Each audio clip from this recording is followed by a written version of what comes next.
Tuhan bersamamu.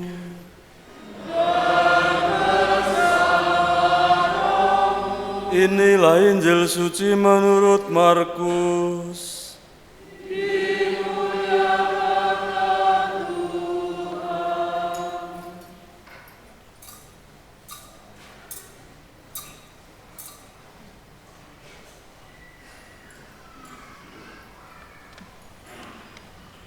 Pada suatu hari, Yesus yang bangkit dari antara orang mati menampakkan diri kepada ke-11 murid dan berkata kepada mereka, "Pergilah ke seluruh dunia, beritakanlah Injil kepada segala makhluk. Siapa yang percaya dan dibaptis akan diselamatkan, tetapi siapa yang tidak percaya akan dihukum. Tanda-tanda ini akan menyertai orang-orang yang percaya. Mereka akan mengusir setan-setan demi namaku, mereka akan berbicara dalam bahasa-bahasa yang baru bagi mereka, mereka akan memegang ular, dan sekalipun minum racun maut, mereka tidak akan mendapat celaka. Mereka akan meletakkan tangannya atas orang sakit, dan orang itu akan sembuh."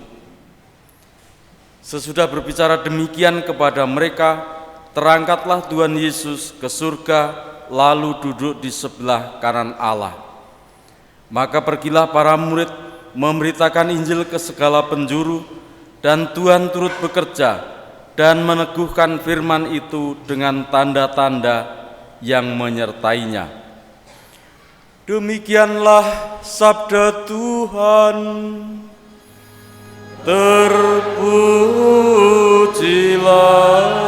Kristus.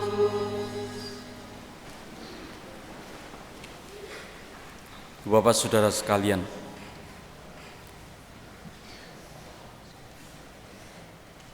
perpisahan seringkali membuat sedih, begitu toh? Apalagi kalau perpisahan itu kelihatannya untuk selamanya. Begitulah kira-kira sebagian orang yang digambarkan dalam kitab suci ketika Yesus naik ke surga sementara para murid masih di dunia. Bacaan pertama dikisahkan bagaimana para murid itu memandang ke langit saja. Tetapi ada dua malaikat yang hadir yang menampakkan diri dan menegur mereka, "Kenapa kalian memandang ke langit saja? Tuhan akan datang kepadamu pada saatnya sebagaimana ia juga diangkat ke surga." Dengan kata lain, Yesus pergi tidak selamanya tetapi akan datang kembali. Oleh karena itu, para murid mesti mendapat tugas apa yang harus dibuat. Ada 3 hal yang harus dilakukan. Yang pertama adalah dia berkatakan, "Pergilah ke seluruh dunia."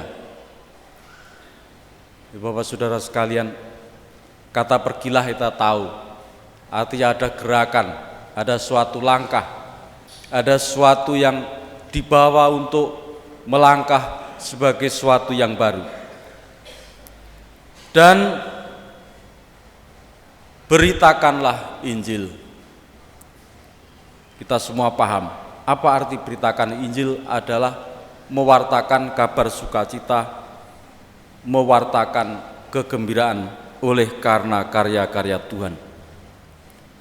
Dengan pewartaan yang kita buat, apa yang akan dihasilkan adalah orang-orang yang percaya dan mendapat pembaptisan, mereka akan memperoleh keselamatan.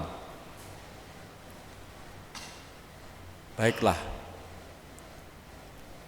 apa yang mesti kita buat sekarang sebagai anak-anak Tuhan, sebagai murid-murid Yesus Kristus, supaya menjadi suatu kesaksian atau suatu pengajaran bagi orang lain? Kita buka pada bacaan kedua. Di sana dikatakan, hendaklah kamu selalu rendah hati, lemah lembut dan sabar.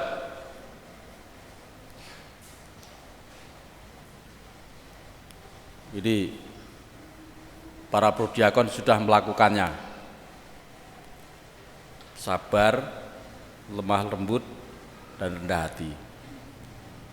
Nah, pokoknya ning kene kabeh melakukan. Maka nanti pulang misa jangan berubah. Sabar dengan siapa saja? Dengan istrimu, dengan suamimu, dengan anak-anakmu, dengan tetanggamu. Lemah lembut dan rendah hati. Jadi kalimat kata-kata yang bagus semua dan sudah kita terapkan semua. Ya, sabar, rendah hati. Rendah hati itu sing sok nyalahke tanggane ta. Kowe ngono karo nuting-nuting. Nah. Kemudian tunjukkanlah kasihmu dalam saling membantu.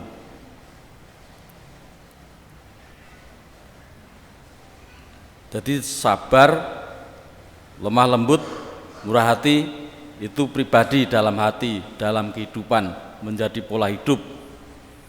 Kemudian saling membantu, hidup dalam kebersamaan, dan berusahalah memelihara kesatuan roh dalam ikatan damai sejahtera dalam kehidupan beriman.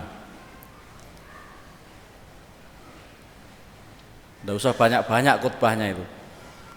Itu aja dieling-eling diterapke udah luar biasa, ya ta? Timbang dawa-dawa le mirenge ya karo ngantuk. Sing ngomong ya ngantuk. Nah. Oleh karena itu, Bapak Saudara sekalian, kita selalu ingat itu. Selesai misa, pada akhir misa itu sudah diberkati.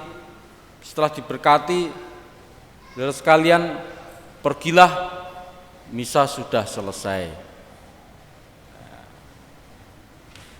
Jawabnya syukur pada Allah. Tuh. Memang begitu. Pergilah. Sampai disuruh pergi. Aja malah mikir, Romo kleru kayak engko. Kok pergilah toh, mosok diusir. Enggak, memang perintahnya begitu. Pergilah. Untuk mewartakan.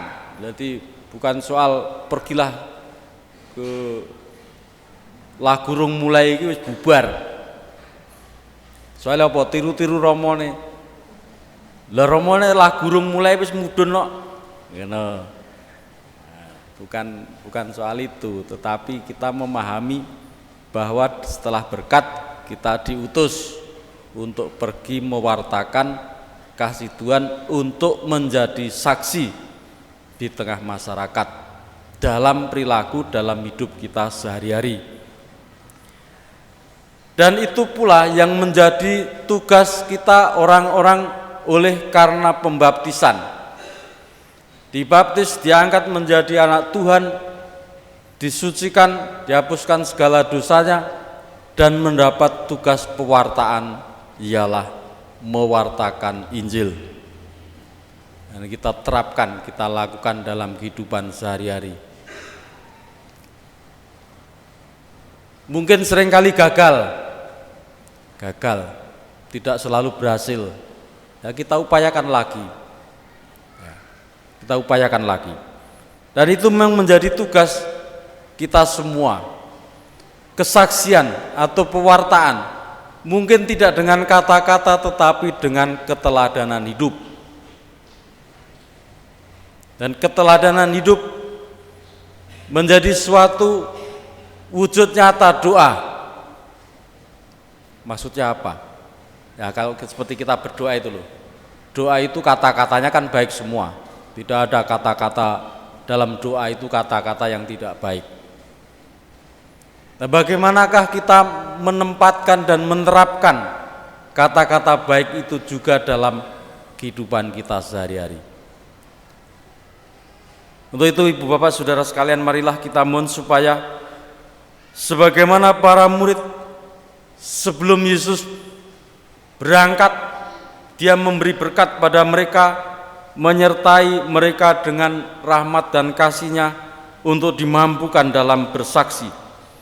Kita juga mohon supaya oleh karena berkat-Nya kita dimampukan dalam bersaksi. Tuhan memberkati kita kini dan sepanjang masa. Aku percaya akan